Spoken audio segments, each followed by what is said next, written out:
are back with another episode of the Invisible Ships podcast. And today's show is one that people have been waiting for a very long time. We're staying with the Bryon Macron story, but this is a big one. This episode is huge because we have not one, but two extremely important guests joining us on the show. One will be a highly decorated retired federal law enforcement officer who spent the last several years investigating the murder of Lafayette Township trustee Bryon Macron. There's no question it will be solved. None at all. He's been doing a lot of digging. He's ruffled a lot of feathers along the way, but that's how you get stuff done. His name is Inspector Paul Hartman. We also have, and I think she's the one that you guys really want to hear from today, a very brave woman, Victoria Macron, who has been waging this epic one-woman campaign to find out the truth of what really happened to her husband. I said, I don't trust any of you. I said, I don't trust anything of what's been going on. After Bryon's body was discovered in Chippewa Lake, a dark cloud seemed to settle over Medina County. For those of us who lived here, there was a strange feeling around the entire incident. Unanswered questions seemed to pile up like snow on Chippewa Lake. Today is a day that we're going to be getting the answers to some of those questions, because we're about to play for you the first part of the Victoria Macron interview, and we're going to gain so much insight from her story. And it's amazing how brave she was and how much access she gave us and how much information she gave us. And before we go on and play the interview, I do want to tell you guys why this is so important. And this is so important because this case is still unsolved. The more audience that we give her, the more we share this interview, the bigger the platform that we build for Mrs. Macron and her family. And that's going to do one of two things. One, it's going to force the hand of the local politicians and law enforcement to revisit this case, to go over it with a fine-tooth comb, to look at everything. It's also going to jog the memory of people. Like, Dan, we are literally getting contacted from people all over the place. People are coming out of the woodwork. They're remembering things that they thought were totally inconsequential at the time. I was just going to mention that. Another reason why we are actively trying to get this story out there to as many people as possible is we're getting tips now. And one is going to actually show up in an upcoming episode. We have an interview with someone that you're going to hear mentioned in this interview today. And we're not going to give it away yet, but it could change the case. I mean, this could blow the doors off of some stuff. So that's why, like I said, it's important. We are not trying to be self-serving. Like, we don't really care about the podcast beyond the fact that we just enjoy making them. It's a hobby for us. It's something we do on the side. But we're asking you guys, and we never do this, to please share this, subscribe, give us 5 stars on iTunes, because that's going to tell the algorithms over there to recommend it. And like I said, we just want as many people as possible to hear this, because we're hoping to bring in national attention to this case. Well, and, speaking of algorithms, they always tell you on podcasts, oh, please leave a comment because that shows that people like us or whatever. And we would like that. But also, if you have a tip, leave a comment on iTunes after you rate us, because that is super helpful. And like Rick was saying, like Invisible Ships, at this point, it's just 3 guys that have an interest in this. We're not experts. We're not pretending to be investigators. We're just talking to people. But along those lines, the 3 of us have different ideas on certain aspects of the case. We don't know what happened. That's the point of all this. But when you hear in the interview is the subjects of the interview's opinions. Those are not necessarily our opinions. Right. We're not making any allegations. And in the United States, you're innocent until proven guilty. So we are going to share all the information that we have. This is going to be an unedited interview. Yeah, and that was a big decision that we decided to go. So when you hear the interview, honestly, some of the audio quality isn't at Invisible Ship standards. What we did is a 3-way phone call. Yeah, so it was a conference call between our Invisible Shipmate Darren, former federal investigator Paul Hartman, and Bryon's widow Victoria Macron. You're going to have to forgive some of the quality. There's some background noise. I couldn't clean it up. I did, and I made the choice that the interview was too important. The insight and the information that you'll gain from listening to it is too important. I didn't want to destroy any of it. We're just trying to give you the facts. You make up your own mind. And I want to make a point of a reason that we're doing this is one of the accusations that you will hear here will be maybe not refuted, but kind of argued in a different way in an upcoming episode. Yep. So, because in any kind of scenario like this, especially 4 years later, there's going to be lots of different things going around. And that's why, me personally, even if you might hear some disparagement of local law enforcement or authorities, it's hard until you're in their shoes to know what they're dealing with. So we're just kind of let everybody hear this, and we would be more than willing to hear from the sheriff's department. I know we've reached out to Mr. Sanford, who's retired. You'll hear about him. So we definitely don't want to run anybody off the road or railroad anybody. We're just talking. And we're reaching out to just about everyone that comes up. So hopefully we will be hearing back from some of these people. But I guess it's probably time just to roll the interview. The interview is a little rough for the first half hour, and then it gets a lot better. We just had some interference early on. So hang in there. It gets better as we go on. You got me? I got you. Now let me just do my magic and bring in Victoria here. All right. Victoria, are you here? Yes, I'm here. Aaron, you there? I'm here.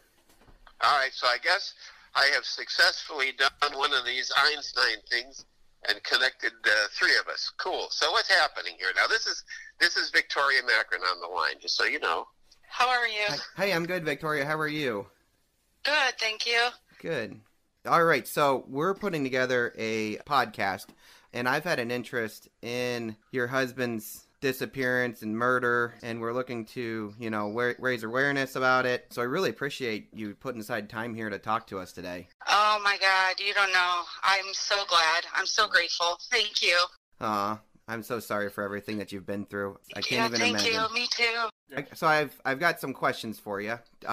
Sure. So stuff that we don't know. Can you describe the night that? So obviously he went out. Bryon went out to a get together over at the Winking Lizard. Is that right? Correct.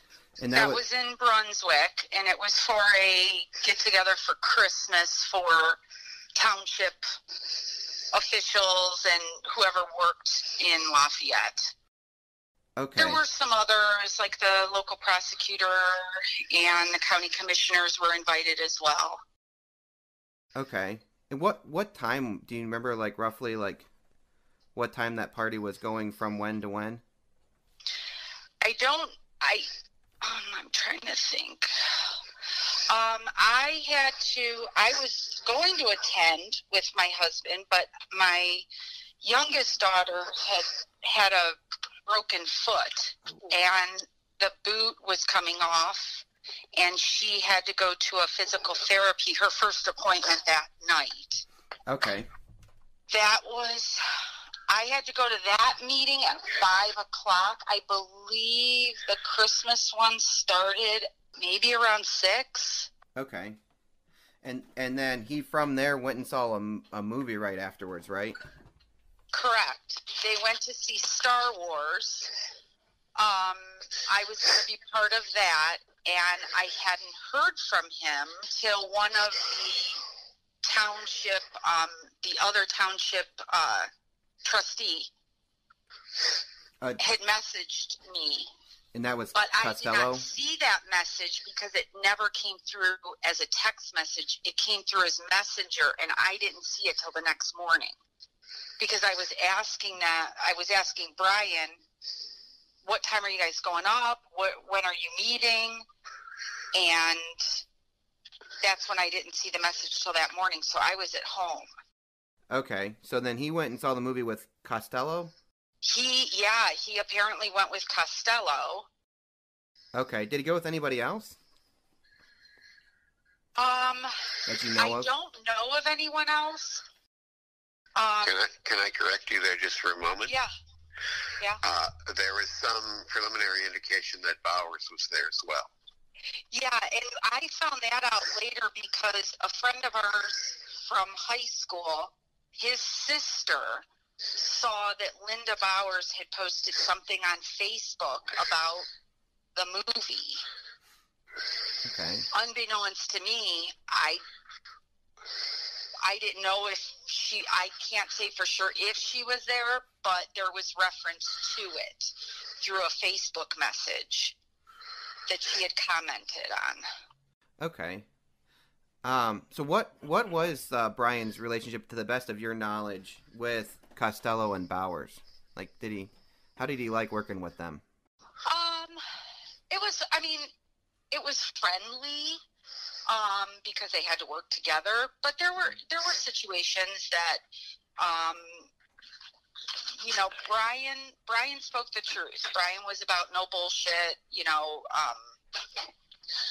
He's here to serve the residents, and let's have an open line of communication. And there were numerous times where maybe at a trustee meeting, Linda was offended at what he would say. I can't believe you just said that on the record. He goes, why? Like, so what? Let's speak the truth here. So there were times when they would have to vote on something, and he would come home from a trustee meeting and say, oh, I'd say, how'd the meeting go? He goes, good, but Linda's mad at me again. And I said, why would she be mad at you? And he said, well, she didn't like the way I voted. Okay. Yeah, she seems like an outspoken trustee. Does that sound kind of accurate? Yes. Mm-hmm. Okay. Yeah, Bryon wasn't a puppet, basically. Yeah, he didn't want to do what everybody else wanted to do. He wanted to do what was right. Right. He wanted to do what was right. He said, sometimes, too, you have a resident that would be upset. They might come into the meeting, and he's like, maybe I didn't see... Maybe I had my view of what they were trying to address at the meeting, and he said, after listening to the resident, I could see their side of it. But by giving them the chance to listen, it may have changed his mind, like, hey, you know what, you got a valid point here. Let's see how we can work this out. So he always gave the resident the benefit, like, let me hear you out. Yeah. Give me your scenario, give me your reason, and then Costello... he would come to Bryon a lot and say, oh, I don't like the way, because he was also a firefighter. Yeah, I saw that. Yeah, he's a firefighter for the township. He was a trustee. And he works as a realtor for Linda Bowers as well, under her Pro-Edge Realty. Okay. So would you say Costello and Bowers were kind of a lot more together, and Bryon was kind of the one out, as far as like odd man out a lot of times when it came to different things? Yeah, and only because Bryon was firm on some beliefs that that they weren't, and Bryon wasn't going to be a puppet. And he had said before that, definitely Mike Costello is Linda's puppet. She likes Mike because he does what Linda wants. Now, outside of the trustee relationship, how did your husband and Costello get along? Were they friends? Did they do anything out? Like, to go to a movie, was that like an unusual thing? Or Yes. Yeah. I thought that was weird, because I was going to go with them, and I never heard from them. Well, here, Bryon said his phone had died at the movie, and Costello was supposed to text me and let me know. Well, he sent a message through Messenger on Facebook. And at the time, I couldn't get... Messenger wouldn't come up as a message on my phone. I could only see it if you go into Facebook. Gotcha. So you log into Facebook. Yeah, so I didn't even... I would have never got an alert. I had no idea. And I had texted Bryon a couple times saying, hey, am I going to come up there? What's going on? Yeah. And never heard anything. I had asked him to stop on the way home if he could get money out of the bank, because my daughter was going to go to breakfast before finals that morning, to bring a couple bucks home for her so she could go in the morning. Okay. So, but... outside of work, no, he didn't do anything. There was one instance after a commissioners meeting that we attended, and we all went up and just hung out after at one of the local eateries. Okay. And got something to eat after. But that was really the only time. No. Did he hang out with him? No. Not really. No, that was not something common. Can I just step in here for a moment? Yeah. And that is the Facebook Messenger application is going to be real interesting, and you'll see a connection as this goes down the road, but take note of that. Yeah, I read the part. I know you put that on the blog. Okay, so you understand it. Yes, I understand that part. I And yeah, so I'm with you on that. Okay, good. I'm sorry. I didn't mean to interrupt you and Victoria. Oh no, you're that's good. okay. So he comes home, and you're probably thinking like, where were you? You know, why didn't answer your phone? I mean, I knew that they were gonna. Well, not they, because I didn't know he was going with anybody, but I knew he was going to the movie. Uh-huh. And he did. He got home. I said, "Oh, how was the movie?" I said, "Why didn't you message me?" He goes, "My phone died." "Didn't Mike message you?" And I said, "No." Well, I didn't know because, like I said, Messenger. Yeah, you didn't get it. I'm trying to think. Messenger now. There's an app for the phone now. Yeah, there was no alert on my phone to tell me, like, I got the message. What was going on? So I never went into message to look to see. Right. And then he plugged his phone in when he got home. And it was around Christmas. We had the Elf on the Shelf. He's like, "Oh, did you put the Elf on the Shelf out?"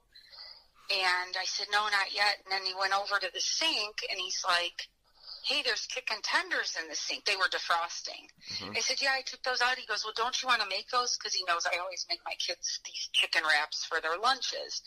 And he's like, "Don't you want to cook these?" I said, "Yeah, actually, I will put them in." So I put them in the oven. I don't know. They cooked for maybe 20 minutes, half hour. Mm-hmm. And in that time, we did the Elf on the Shelf. We did that for our youngest. And we went to bed. Okay. That was it. And then, so the story that I'm told is around 2:08, he got a message on his phone? Correct. Yes. And I remember he had the Samsung Edge phone. It was a newer phone, and it, like, has where it extends the glass down into the side. Okay. So you can see, like, if it's laying on a flat surface, you can see, like, a message come through. I remember seeing a light go on. I don't know if there was necessarily a message, but now looking back, Paul said at 2:08. So we went to bed. It was probably shortly after 1. And Okay. I remember seeing a light. So it, like, lit up the side of the room where he lays on that side of the bed. Uh-huh. And it lit up. And I remember seeing him get up. I remember seeing him standing there, but then from that, I don't know. Because I just figured, oh, is he going to the bathroom? Yeah. Well, Captain Sentner made a statement during the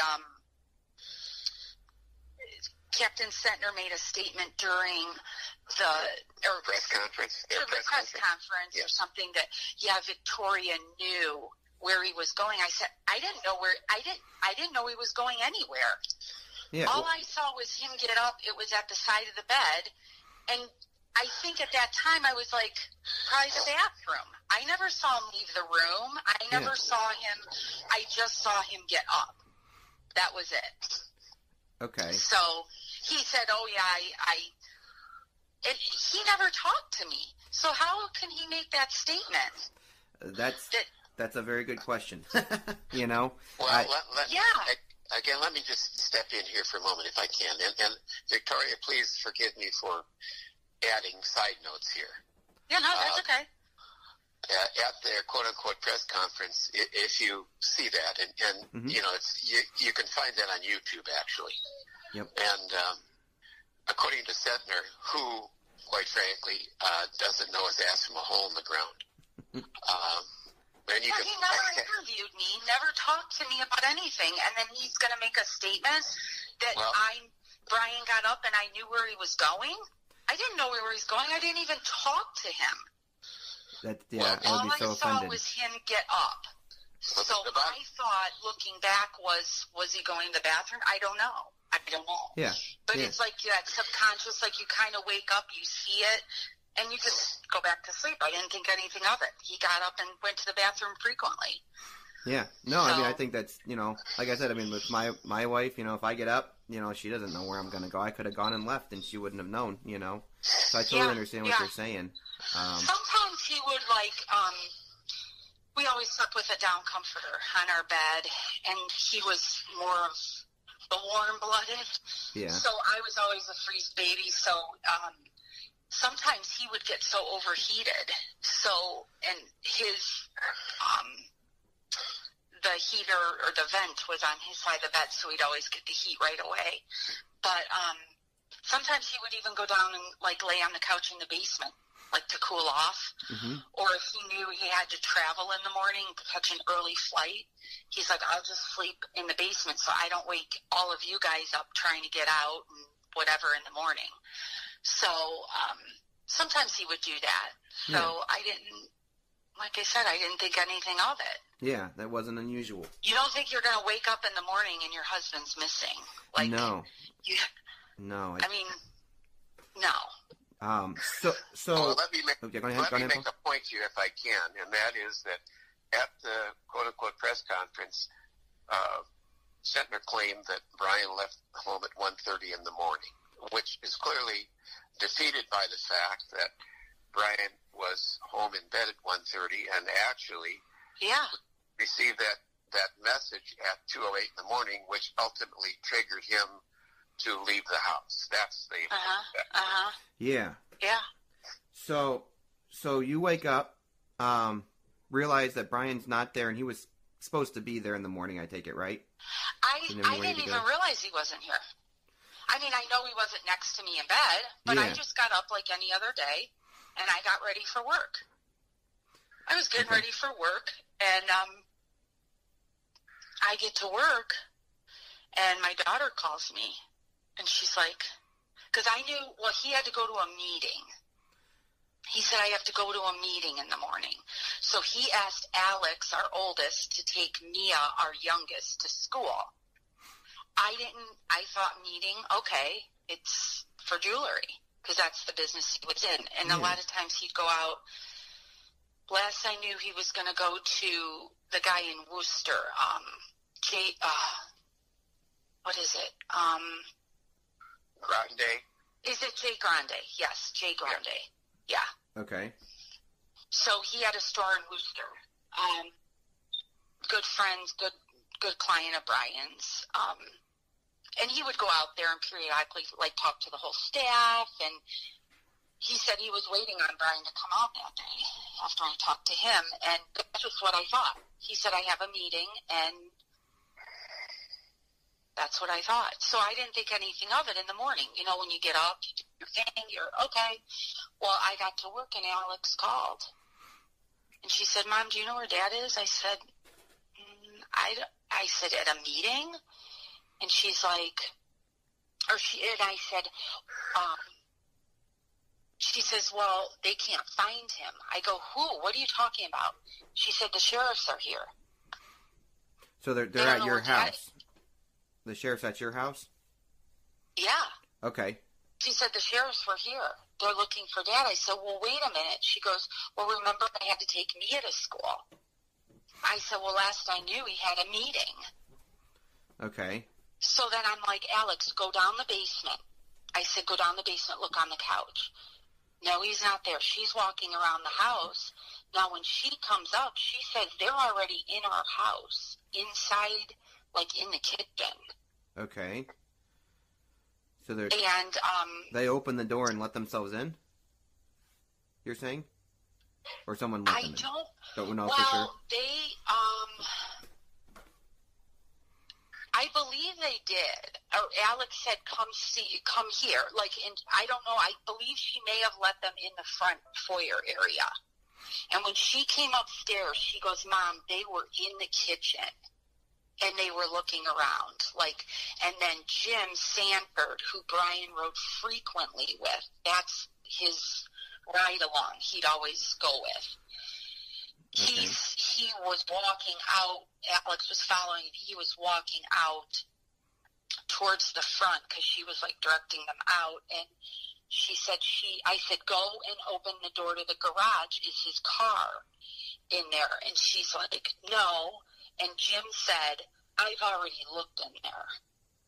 Wow. So yeah, this Sergeant Sanford, has come up a couple of different times I've looked into. So that was Bryon's main ride along, but then he retired within like at the end of the year, right? He retired the day Bryon went missing. Yeah. So was that a planned retirement? Did everybody know that he was retiring? I don't know. Okay. But they were friends at the time. I'm trying to think. I have so many notes, too, that I was taking notes. Yeah. I believe he gave his 2 weeks then for retirement, and it was going to be at the end of the month. I believe that's what it was. That's what I could find, but I mean, that doesn't mean it's true. But I found that it was the 31st of December 31st of 16. I think that's what it was. I'm pretty sure that's what it was. Okay. If I can interject here, I think that at least the common understanding is that he put in his retirement papers on the date that this event occurred. Right. Okay. Right. Which would make sense. We're right at 2 weeks to be the end of the year. Yeah. Right. Yeah. And then looking back, because I told Alex, when he came home that night, my car was in the garage. Alex had pulled her car in the garage, and then Bryon's car was in the drive behind hers. Okay. So he was the first one out then, if he... Yeah, and I thought, usually Bryon always pulled in the garage and Alex's car was in the drive. Okay. And everybody got home, and he got home we weren't going to switch cars, so they said, well, why didn't you look in the garage? Didn't you notice his car was gone? Well, then it occurred to me, he parked outside that night. Okay. Because he was the last one home because of the movie. Mm-hmm. Yeah. Okay. So. That's interesting. Sergeant Sanford was at your house the day that he went missing. And he was the one. I don't want to get too far ahead. Well, let's circle back to Sanford. So, okay, so you got notified at work. And then did you immediately leave work then? My God, yes. Just got out, right? Where did you go? I was like, I dropped my stuff. It was like 8:05. I'm like, I just left. I gotta go. And my supervisor was like, what is wrong? I go, my husband is missing. And she's like, oh my God, what? Like everyone was like, what are you talking? It's like, and I tried calling him, and then she's like, you can't drive. And I'm like, all right, just take me. I gotta go home. So we get in the car. I could barely walk down the steps to work. It was like, when you're walking and it's like, you can't even, it feels like you're going nowhere. It was like this, I can't even explain it. Anyway, so I'm walking down the stairs, the back stairwell. Okay. And she gets me to her car and she takes me. I said, wait a minute, wait. I said, Maddie's at the square. She's having breakfast. I got to get her. So she stopped the car quick and I jumped out to get her because she was having breakfast with girlfriends.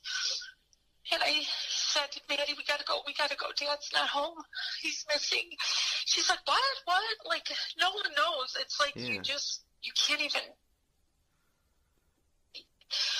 So we get in the car and Wanda takes me to my house. And when we get there, Jim Sanford is standing in front of the garage was shut. And he's standing in front of the garage with Linda Bowers. And he's standing like at attention with his arms crossed behind his back. Okay. So stoic. And I'm like, he knows me. Like, he knows. He's been to our house for dinner, like on shift. He'd come, Brian say, me pasta sauce, come on over and eat. Uh-huh. And I said, he's standing outside so stoic. I go up to him, I go, Jim, where's Bryon? Have you heard from Bryon? And he goes, I don't know. And he just shook his head, side to side. I said, what do you mean? Haven't you talked to Bryon? He's like, I don't know where he is. Just so cold, and Linda, after they're in my house, walking in and around my house, and then they're standing outside like they've never been inside. It's just kind of like, and I didn't know this till after I talked to Alex, and it kind of really upset me that I would definitely be upset on that. Not to offer not to any mention- sort of, condolence, nothing. Yeah. So cold. So cold. Wow. And same with Linda. So Linda was there. Costello was not, you're saying, at that point, or that you can recall. Because, obviously, trust me, I've been through traumatic things as well, and when everything happens, you got tunnel vision too, But to your best of knowledge, you didn't see Costello or remember Costello being there. It was just Linda and Sanford? I don't believe Costello was here. No. Okay. There was other deputies here. At that point, people started flowing in, my mom came, my sister came.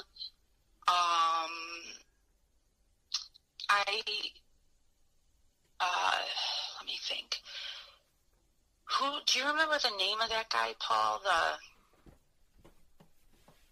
Who was it that talked to me briefly? I must have had 20, 30 people in my house at this point. When word got out, people were coming over in my family. Okay. And one of the deputies came. What was that? Not Ross.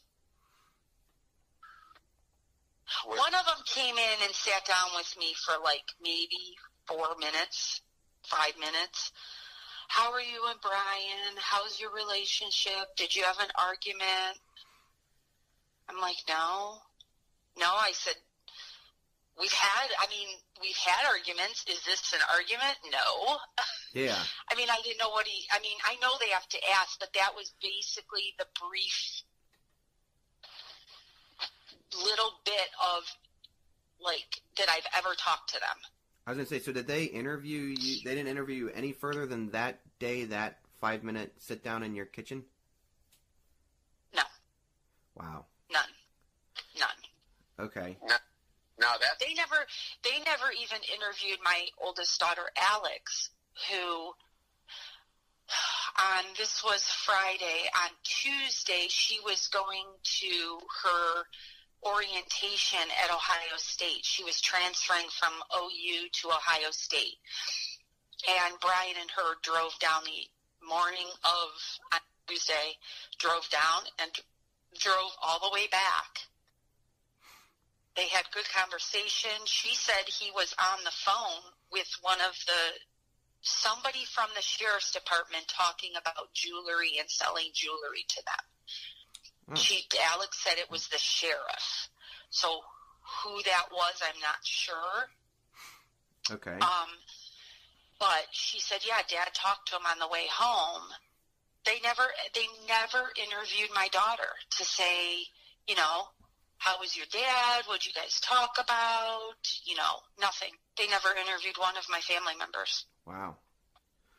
Okay. Yeah. And you would think, obviously, if you watch any Dateline, they'll always say, the first, the people closest are the ones you want to get all the information from, right? Yes. You always want to ask the family first. Yeah. Okay. Never, except for those few minutes in my morning room. And then later that day, okay, so the guy that came and talked to me, he had me fill out, it's like a half sheet of paper, and it had the carbonless copy in there. Mm-hmm. So he fills this out and he says, well, this is for Bryon's cell phone, the model of his cell phone, so we can have access to it. Now, this was probably 9:30 in the morning, somewhere around there. And so I signed it. He gave me a copy of it. They leave. Let me step in here for a moment. That was your consent to access the phone, but they had already searched the phone. Yes. Because they had the phone because it was in the office, right? Oh, they had the phone, and everyone was touching that phone. They never sent it for forensics. They never, as far as I know, they never, at that point, they were already accessing it, or they even did any fingerprints or anything. Correct. Okay. Because someone had told me that Linda Bowers picked up the phone and was, like, touching it. Because Okay. it was on the desk where the secretary sits. Huh. Okay. But most of the, like, as far as it being the crime scene, most of that was in his office, or was it throughout the whole place? Do you know? It's not technically an office. It was a back room, like it was a conference room. Okay. That's where this took place. Yeah. Okay. So it's a back conference room, and they said there was. I mean, it still infuriates me. It still infuriates me because they let people come up there. Linda Bowers was up there. Mike Costello was up there. The maintenance guy walked in on it. He was up there. They were walking around that whole place. Mike saw the scene. The maintenance guy apparently walked in, saw the scene. And that's the one who reported it, right? The maintenance, or do we know who reported? Yes, as far as I know, yeah, that's who called it in. Who he called? I believe he called Sanford first. Okay. Now, why Sanford? Why not just call into the sheriff's? Why not call 911? Yeah. I think that's a good time to go to Sanford. So Sanford was, you would consider a friend of Bryon, right? Yes. But then as soon as this happened, what was so obviously you had the encounter where he was very stoic, did not offer any accolades, didn't seem to really give you any information, and then he put in his 2-week notice that day. Correct. When's the last time you've talked to him? I haven't. So not since the day in the driveway? There was no other... I tried calling him. He came, okay, so when they had me sign that form at the house, Uh-huh. I got a copy of it. So they all left, and I have a friend, he actually came and sat. I babysat for his children, and he's a police officer. He's the police chief in Montville. He came and sat with my family. Not knowing what this was, we were worried. I think I kept my winter jacket on for 2 days waiting to get a call to search. And Terry came and sat with us the entire day. Just, I think, as like comfort and protection that, you know, I'm going to sit with your family because we don't know what's going on. Yeah. So he sat here, and I think that he showed up after this other incident. I'm getting ahead of myself. But, okay, so Jim had called me after I signed that consent thing. Jim had called me and said, we need you to come, or I need to come by the house, and you need to sign another form to take his laptop, his small laptop that he traveled with. I said, okay. I said, in the meantime, as I'm waiting for him to come, I got on the phone right away, and I called the FBI, and I said, someone has got to help me. I don't know what is going on, but I said, I don't know what to do. And I wasn't able to get in touch and talk to someone. And then my brother-in-law's, or my sister-in-law, which is his wife, let me think, her aunt's husband worked on this. He worked, you said BCI? Or he knew somebody. He was an attorney, but he knew someone that worked for BCI, and he's like, just let BCI handle this, you know. I'm like, well, I don't know what to do. I don't know if I want to talk to them. I don't trust them. Yeah. I don't know what's going on. I don't trust anybody here. And so your hunch at this very beginning part was it was something to do with either the township or the sheriff's office. Or what? Somebody, something, or I didn't know even the pipeline. I was gonna say, so we had the Nexus pipeline, which I've gotten my notes. So something possible, but it's not something to do with like his business as a jeweler, or his past experience as a Marine. Those things, I didn't get that feeling. No, nothing like that. It's something more with something local. Is where you were at, right? Just something local because of the way that they were handling it. Like it felt like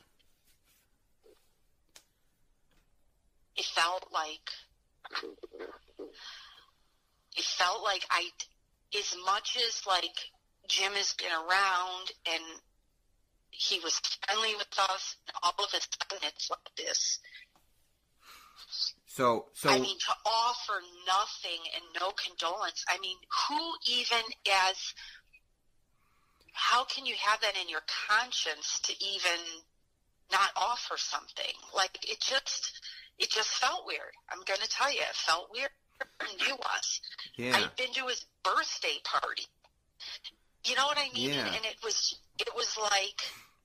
Well, can I, as a side note here, this guy Sanford never went to the wake or the funeral service. Okay. Did the trustees go to the services? I told them they were not invited. Okay. Because Linda is all about notoriety and how she can, even in all of this, Linda will insert herself and try to look like so helpful, and she wants notoriety. Okay. That's how I saw it. Yeah. And at that point, at first I kept her, they say, keep your friends close, but your enemies closer. Yeah. And I started, like, I would message her to see, I'm like, well, she would know. She knows everything. So I was keeping her close because I thought, well, I got to know if she knows or has heard, she's talk of the town all the time. So I started doing that, but then I'm like, you know what? I don't even trust her. I completely shut myself off from all of them. So in the midst of, before I called the FBI, got that call from Jim. He needs to come by to have me sign this form. Uh-huh. So he comes, and then I called the FBI when he's on the way over, and I let him in, and I said, he's like, well, I have this form to sign for you to sign. And I said, and he was going to start talking to me, and I said, you know what, let me tell you something. I said, Bryon did everything he could for this township. And I said, I'm not talking to you. I'm not telling you anything. I said, I don't trust you. And he's like, well, I just want you to know that he said something, and I didn't. It was like that tunnel vision, like you see him talking, but I can't even, because I didn't care what he was saying at that time, because I was so angry with him. Yeah. And he's like, well, you need to sign this. And I said, you know what? I said, I'm not signing anything. I said, I'm not saying I won't sign it, but until I have somebody or an attorney telling me, or representing me, I said, I'm not doing anything because I don't trust any of you. Okay, and this was how soon, so the 16th This was probably about 10:30, 11-ish, maybe. This is on the 16th, or this is a later date? This is on the 16th. On the 16th, okay. Because he wanted me to come and sign this other form, and he says, oh, by the way, he says, do you have that other form that you signed earlier with the other deputy, whoever that was here? Okay. And I said, yeah, I have it. He said, I see it. And I said, sure. So he starts writing the serial number down of Bryon's phone. And I'm like, wait a minute. And I pull it away from him. I said, you already have a copy of this. I said, you're not copying this again on this form. I have a copy signed. I said, if you don't have that copy, that's your fault. I said, this is how shoddy the investigation was. Like, why are you starting to write this down when you already have a copy of it? I said, you came here for me to sign for the computer. Yeah.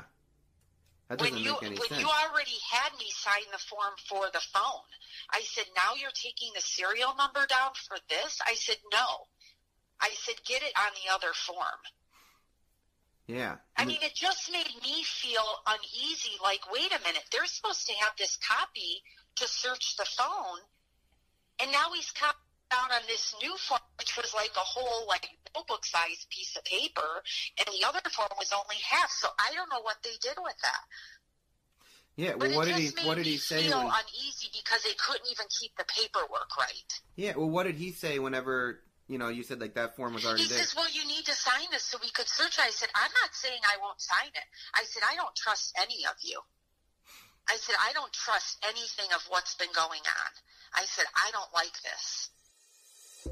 As there's going to be more of the interview coming up in the next couple episodes, but like we said before, we have 4.5 hours, so we're breaking up into manageable chunks. Let's discuss what was talked about so far. And one of the big takeaways straight away is how strange law enforcement seemed to be acting and how immediately I think Victoria was questioning their motives, right? No, so you got to figure. So she left at 8:30 from her job when everything got right around 8 or 8:30. She was notified, and by 11 o'clock, she's already ready and called the FBI.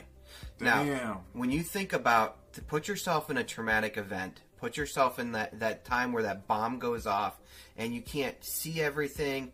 You have, you just have tunnel vision. You can't even perceive everything, And so that's where Victoria is right now. And she had enough. What she was picking up and through this major crisis moment was, I cannot trust law enforcement. To the point where she doesn't even want, a friend of hers to that's bringing a document for them to sign so they can access to find her husband. She already senses something. Yeah, and you know what, Darren? That is the bigger thing. So when you said I cannot trust law enforcement, that could be Joe Public out there that doesn't have any dealings with them. But we're talking about the people that came over to her house for dinner, people that she was friends with, babysat for, everything. People that she knew. Birthday party. Yeah. But then when it comes down to her crisis moment, he wasn't even at the funeral, and was cold, didn't even give her a hug, was in her driveway in her moment of crisis, someone who she cooked for, couldn't give her anything, know. And maybe he was trying to maintain that professional line because this was Sanford at work. We don't know that, but Sanford at work was stopping by and getting pasta, right? Yeah, I guess so. That was Sanford on lunch break. At lunch break, okay. Lunch break, Sanford. But you're right. Something seems fishy right off the bat, and Victoria caught it right away. I wanted to go back because there was a part earlier in the interview where she discusses how her husband was taking her daughter down to OU for the day. And he got a call from, well, according to the daughter, a sheriff. Now, a lot of people I noticed call any deputy or anyone with the sheriff's department a sheriff, but there's only one sheriff. So did she mean it was a deputy calling and inquiring about jewelry, or was it the sheriff? That could make a difference, but either way, what do you think about that? I mean, right before he goes missing, he gets a phone call, according to the daughter, from somebody from the sheriff's department inquiring about jewelry. It's just a coincidence? I mean, it's so hard to say. It's hard to assume that it really was Sheriff Miller. I hope that listeners don't feel that way, because I don't feel that way personally, that it was necessarily Miller. He could have just been someone from the sheriff's office, and then she thought, the sheriff. It's hard to say, Bryon, that was his job, and, everyone knows the markup that you get when you go to a diamond store. So, I mean, I could picture, like people kind of, getting at that, but it can sometimes be confusing because we're dealing with a sheriff's office. So when someone says sheriff, they don't necessarily mean the sheriff. And that's probably what happened in that call if someone's just asking him for jewelry advice. I think the more important thing is, he spent a lot of time with her, and it didn't seem like anything out of the ordinary, so they had a good drive. It sounds like it's something that that the daughter really cherished as far as a memory, with her father. But I don't know, could it have been something that went, but then again, if you're doing this all above board, that wouldn't have been the reason that you would have gotten out of bed that night. Right. Yeah, I don't know if that has anything to do with that. Let me bring up this then. So why didn't they interview the family? Why did the law enforcement members not contact the family? Isn't that the first step in any kind of criminal investigation, like 101? Well, clearly they were getting information enough that they felt like from some other source, which I think that will come out, and I think you'll be able to put that together in later episodes. But that is, to me, that's like interview 101. Go to the people that know them the most. Yeah. They pretty much bypassed it. And we know statistically, right? People are killed by people they know, people that are close to them. The stranger murder is a much more exotic and rare type of murder. Correct. And, so the people closest to them, obviously, when they start putting this piece together, they know that Victoria was the last one to see him. And how much time did they spend talking to Victoria? Very little in her kitchen on the most tragic day, I would say. I don't want to speak for her, but probably the most tragic day of her life. And so they didn't bring her back. They didn't try to gather more evidence. I think the hard part is this day is so important, and as you see, we just spent one full episode pretty much on this day, and we've got even more to come just about this day alone. And it's such an important time, and when you're in this tragic moment, there's things that you miss. So it's like you're trying to pick up these little things, and I'm shocked at how much Victoria can recall on this because, It's just, it had to have been insane. Yeah. Oh, and going back to this day, so I'm glad you brought up how crucial and how many important things are set up about the whole case on just a small little window of time, right? Because now we have the forensics, and already off the bat, they screwed it up, didn't they? It's contaminated. The phone is contaminated. Yeah. It sounded like, according to multiple witnesses, and we have some unconfirmed sources, too, that were in the crime scene, and we're reaching out to them right now. We're actively working those leads and trying to bring them to you, but we have multiple people, and Victoria, out of her own mouth, was talking about how there was no control of the crime scene, that you had Linda Bowers, who seems to be all over the place, is touching the cell phone, she's doing all kinds of things, and then you go back to the fact that the person that stumbled on the scene didn't call 911. I've been talking to my wife about this. Yeah. So, let me put this out there and want you to try to tell me what you think. So you walk into your office, you're coming in, turning on the lights, and you see the office is disheveled, right? Because we have reports that it was. There's blood. There's no body. There's nobody hurt that you can see. I mean, you can tell somebody was hurt. You see blood, but you don't see anybody. Would you call 911 right away, or would you call your boss? I would. Oh, which one would I call absolutely first? I think I would call 911 and then call my boss, but I mean that's a tough decision though. You know, because when I first heard this, I'm like, that's fishy. It's the maintenance guy. He didn't call 911. He called Linda Bowers first, right? And Linda apparently probably told him to call 911. Well, but then he called Sanford. Oh, so all right. Well, even Sanford is pretty much like 911, right? Yes and no. So I guess the question is what's going on with Sanford? Why did he need another copy of the information from Bryon's phone? Now remember, Bryon's phone is the thing that got him up at 2:08 in the morning. True. To leave to go down there. And let me just stop right, because whatever is on Bryon's phone is probably the answer to the whole mystery, right? I mean, if we really had that. If we had who got him up, I mean, that's highly incriminating, right? Yeah. Go ahead, though. Sorry. You know, so he's trying to get it now. So the sheriff's office has the right to the phone.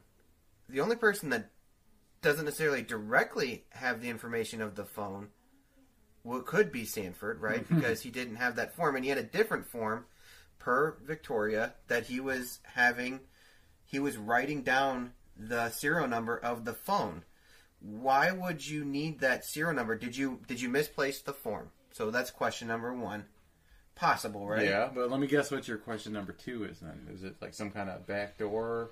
Maybe he needed to pull it out of evidence and look at it and change it. I don't know. This is all speculation. Right. We're not accusing anybody of anything, but we're just we're just throwing it at the wind. You guys are thinking about it right now. We're thinking about it.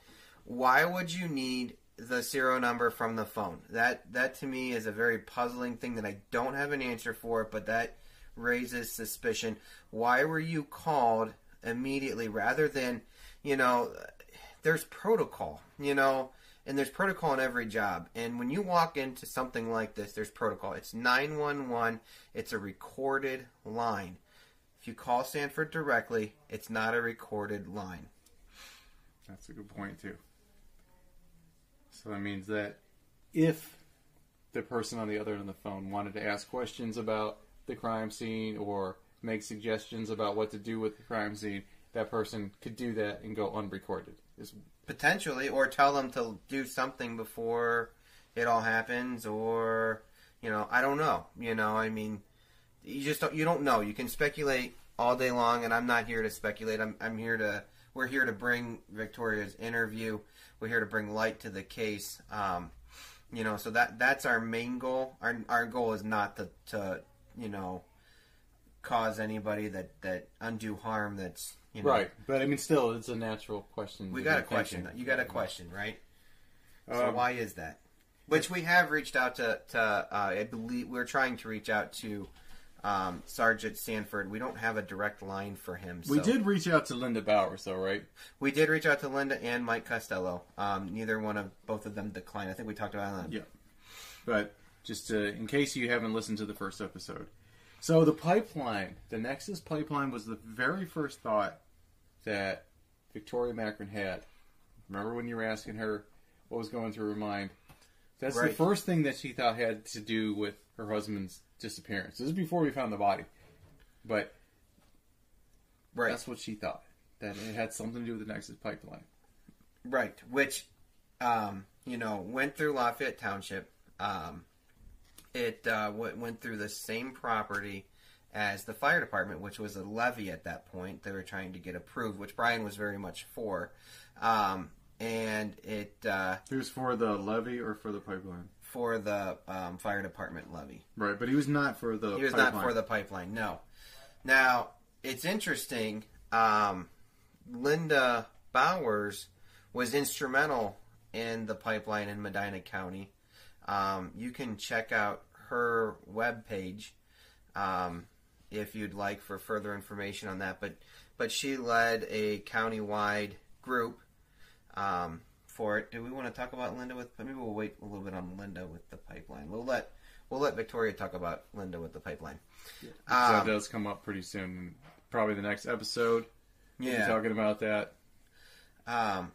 So, big takeaways from this interview thus far. First of all, it's the first time you guys get to hear Victoria. The sound quality is not great. We did our best, but, we did leave it very uncut. It's directly from her. This is what she wanted, and that's what we're out to do. So, is to give her a voice and to paint the picture better than what we've had thus far, which I think you guys can already see.